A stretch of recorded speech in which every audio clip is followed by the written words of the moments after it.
How to change needle for industrial machine. First, you need this. All industrial machine come with a flat head screwdriver like this, right? So you remove the thread. You see, you place it like this.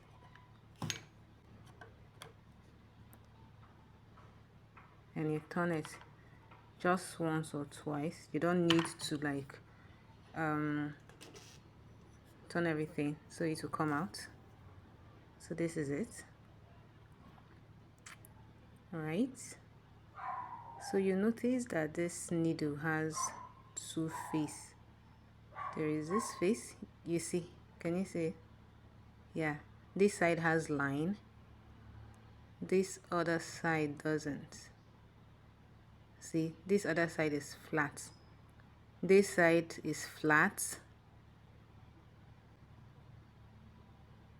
while this side has line. Now, so the face, the side that doesn't have line is where it's going to the right. I don't know if you understand what I'm saying. Just adjust it.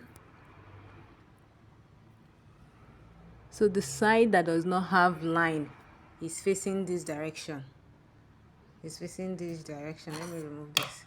Alright, it's facing like this. And the part that has line is facing outside like this. Do you understand? The part that has line is facing outside like this, while the flat surface is facing towards the right like this. So it's facing here. Yeah, so you understand. So you fix it. Yeah, you fix it, and you make sure you adjust it. If you are very good, if you can fix your manual machine needle, you can fix this one too, because there is no much difference. So this is me trying to fix it. When you fix it, you carry your flat head plier and then you screw it back. That is all. I hope this video was helpful. Thank you.